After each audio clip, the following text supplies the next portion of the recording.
Assalamualaikum warahmatullahi wabarakatuh. Hari ini saya ingin sharing analisa XUSD untuk besok hari Senin ya, weekly dari tanggal 1 Januari sampai tanggal 5 Januari ya, untuk tahun depan ya. Oke, nggak kerasa ya, sudah cepat, sudah pindah ke tahun aja. Oke, kita buka XUSD. Oke, di sini kita lihat ya. Kita cek time frame monthly juga ya, untuk mengecek pergerakan di monthly ya. Oke, di sini kita lihat time frame monthly. Di sini close body-nya di bawah shadow ya, di bawah shadow ini, 3 shadow ini, dan berbentuk doji. Masih ada harapan untuk turun ke sini. Nah, sekarang kalau misalnya kita cek di time frame weekly,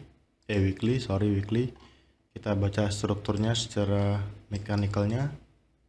Kita pelan-pelan aja baca dari sininya. Ini adalah area order flow, awalnya order flow. Ini swing high terakhirnya yang di break. Dan ini change of character. Kalau di ICT mungkin ini breaker. Dia hanya respect area ini. Lalu naik lagi. Oke. Lalu turun lagi.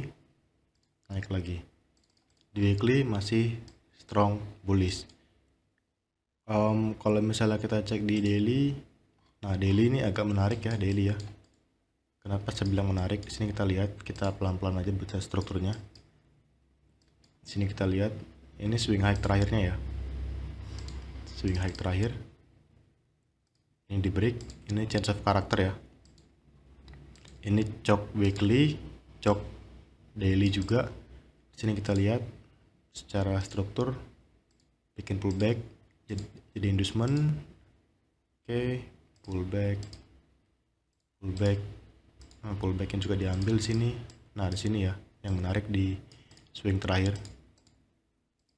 Oke, kita marking dulu inducementnya. Inducement. Ini sebentar. Ini inducement. Di sini juga inducement. Ini jadi high valid. Ini low valid. Ini jadi high valid. Oke. Nah, kemudian di sini kita lihat ini adalah area apabila di break dia akan menjadi break of structure. Ini buy side liquidity. Dan price itu belum tentu ya. Dia tuh belum tentu akan nge-break area ini, belum tentu. Bisa aja dia terjadi failure swing. Low valid masih di sini ya. Bisa aja terjadi failure swing. Kalau dari kita cek dari candle per candlenya, candle kemarin berakhir meng-close low 2 candle terakhir ya. Ada tanda-tanda bearish di sini. Kalau misalnya kita ke H4, dia respect area ini, tidak close di atas body. Nah, ini kalau misalnya kita ke H1, di sini ada area sell. Coba kita ke H1. Nah, di sini ya. Kita cek yang di sini yang saya marking ini. Yang kemarin saya bilang itu area sell untuk counter trend. Coba kita zoom di sini, kita zoom. Sebentar. Pakai ini aja cepat. Nah. Sorry. Nah, ini kita zoom ya. Di sini kita lihat kenapa saya bilang ini area sell. Saya pasti mengecek apakah dia di sini men-swap candle sebelumnya, liquidity, dan di sini ada fair value gap. Nah, ini imbalance. Nah, ini area sell. Tapi kemarin saya nggak nge-sell karena ragu. Nah, sekarang kita cek struktur terbaru di sini ya. Struktur terbarunya untuk H1. Di sini kita lihat, kita baca dari sini aja. Dari sini ini adalah cok dibalas cok ya. Ini cok, ini juga tadi cok dibalas cok. Oke. Nah, kemudian di sini kita lihat, kita zoom lagi.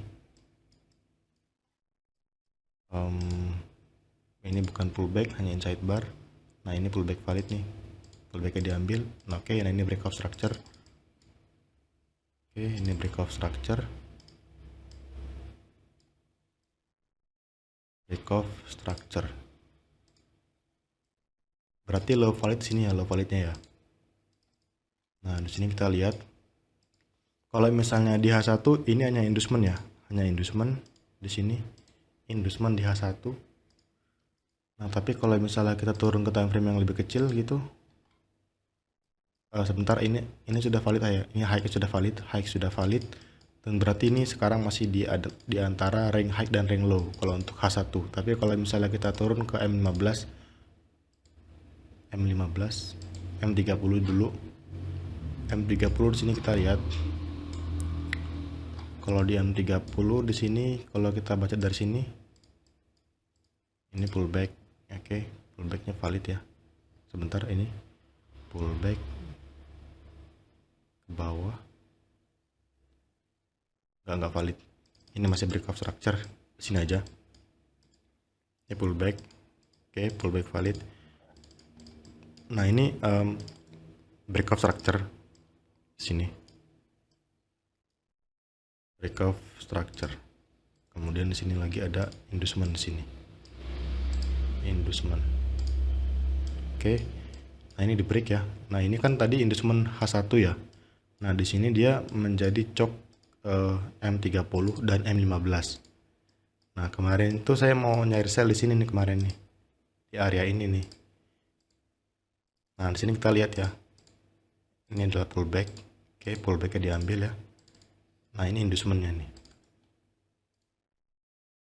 Ini inducementnya. Dia sudah ngambil inducement, lalu turun di sini.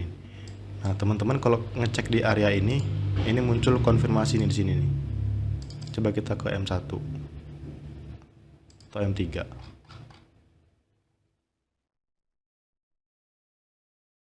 M1. Bentar, kita zoom. Konfirmasinya nggak begitu clean, tapi di sini. Coba kita balik lagi ke M30. Abaikan aja itu. Di sini kita lihat. Ini karena sudah mengambil inducement, ini sekarang jadi break of structure ya untuk M15 ya. Break of structure M15 dan M30. Di M30 inducementnya di sini. Inducementnya di sini dan supply-nya di sini. Oke. Kalau kita cek di M15, inducement-nya itu di sini ya. Nah, ini dia setelah mengambil inducement, di sini kemarin muncul konfirmasi ya. Cuma kemarin saya nggak mantau karena saya nunggunya pasti di ekstrim di sini. Kadang dia tuh hanya mengambil inducement lalu muncul konfirmasi. Di sini kita lihat ya, dia mengambil inducement. Jadi besok-besok kalau misalnya menemukan struktur kayak gini ya, ketika dia terjadi break of structure, kita harus marking inducement dulu nih, inducement dulu. Di sini kita lihat pullbacknya. 1, oke. 2, oke. Yang ini sidebar. Nah, ini inducementnya. Jadi ketika terjadi break of structure, kita marking inducementnya dulu, karena kadang-kadang ketika dia pullback ke atas, dia hanya mengambil inducement doang lalu muncul konfirmasi di sini. Nah, ini kalau misalnya kita ke M1 itu chok valid. Coba kita zoom. Oke, kita hapus ini ya. Oke, di sini kita lihat. Kita akan marking dari sini. Ini pullback valid. Yang ini juga pullback valid. Oke, diambil ya. Break of structure.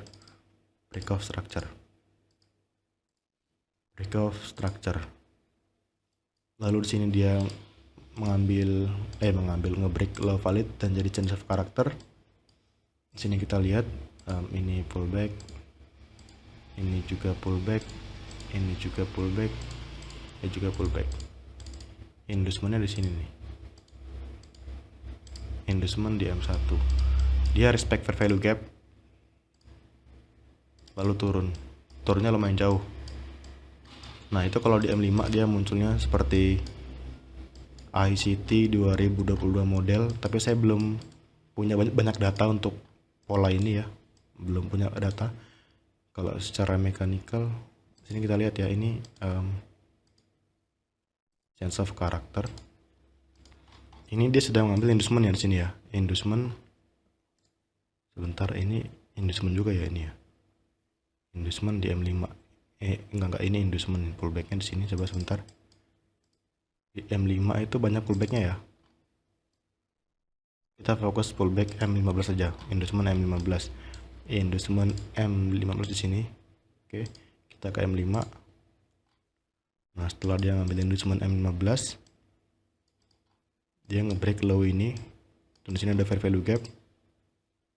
Dia respect, lalu turun. Oke. Nah, kalau pola kayak gini saya belum punya banyak data ya. Saya polanya kebanyakan yang kayak gini. Sebentar, sorry. Bullish. Nah, yang seperti ini pola saya kebanyakan. Yang ininya secara mekanikalnya cok. Nah, kalau kayak gini kan cuma gini doang ya. Gini doang. Habis itu gini. Nah gini. Nah, ini kalau misal di ICT itu ICT 2022 model ya. Nah, ini saya belum punya banyak data, belum punya banyak backtest. Jadi masih agak-agak ragu gitu kalau misalnya entry dengan pola seperti ini. Karena minor ini gampang dipecah gitu, kayak gini misalnya nih. Kalau SMC gini ya, ini kan hanya inducement ya, hanya inducement. Terus gini dia. Boom. Nah, gitu tuh seringnya tuh. Makanya saya agak ragu kalau entry kayak gini. Saya nunggu pola yang kayak gini nih. Nah, baru saya masuk market gitu. Oke. Nah, ini contohnya ya. Nah, sekarang di H1 itu dia H1 M30 sudah menjadi change of character ya. Sorry, tadi kehapus lagi ya. Kita gambar lagi. Ini change of character.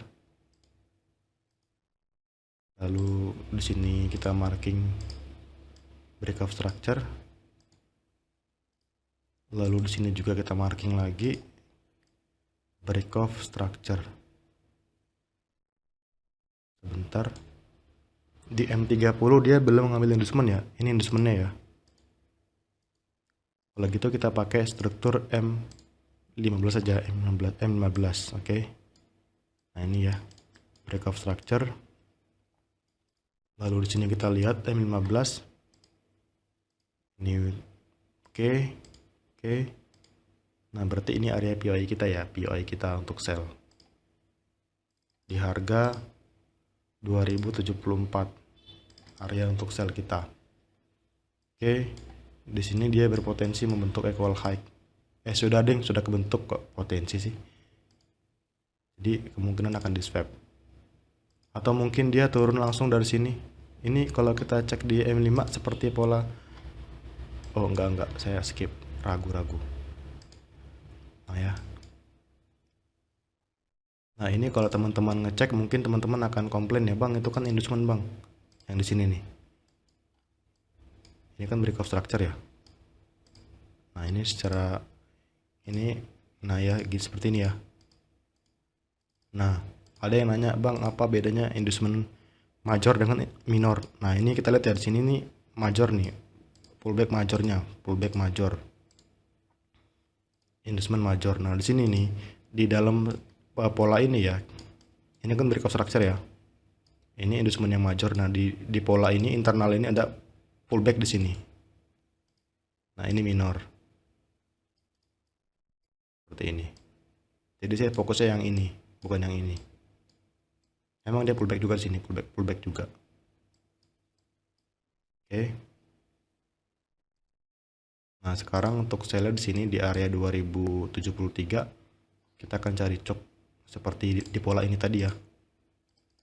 M1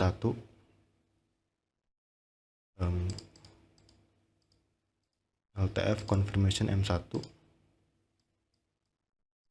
Nah, kemudian targetnya itu di low valid H1 ya. Karena kan H1 masih bullish ya. Ini adalah boss terakhir. Ini low valid H1. Nah, targetnya di sini. Kalau ini di break maka change of character. Saya sih mengharapkan ini di break ya. Ini calon cok. Oke. Nah ini pola planning saya ya untuk XCUSD. Kalau ada yang nanya planningnya gimana, ini planning saya. Kalau di daily, em, di sini kalau teman-teman ngecek di apa namanya di XCUSD, saya kan menggunakan XCUSD-nya itu tadi Varis.com ya. Coba kita ke FX Open. Nah ini yang sangat apa namanya logic. Di sini kita lihat, di sini ada gap ya, ada gap ya. Nah di sini kita lihat nih, dia naik kencang, lalu turun ke sini. Cuma lama ya turunnya ya. Kalau kita hitung candle di sini, area sini kita hitung lama banget. Nah di sini mirip ya, di sini ya polanya ya. Nah ini ada gap yang kemungkinan kalau menurut saya pasti ketutup. Naik. Mungkin dia gini, mungkin gini. Lalu turun lagi. Ya jadi kita juga harus mengecek apa pola-pola kayak gini, gap kayak gini. Karena ini kan imbalance ya. Harga itu kan pasti akan balik menuju ke imbalance untuk menjadikan keseimbangan di market. Kalau kayak gini kan jadinya nggak seimbang ya. Nah seperti itu. Nah sebenarnya saya tuh pengen cari apa peluang swing ya. Tapi kadang-kadang ketika kita entry gitu ya, kita pasang SL plus, udah kena SL plus lalu turun jauh, jadi swingnya gagal. Swingnya gagal. Nah oke, tren nggak selamanya bullish ya, bisa aja ini terjadi failure swing. Tapi kalau misalnya ini seandainya ini di break, ini akan jadi boss baru, breakout structure. Oke, itu aja ya guys ya untuk pandangan saya hari ini untuk XCUSD. Mohon maaf kalau agak jelimet dan muter-muter, karena saya ngeceknya kan fraktal ya di semua time frame. Oke, saya akhiri. Assalamualaikum warahmatullahi wabarakatuh.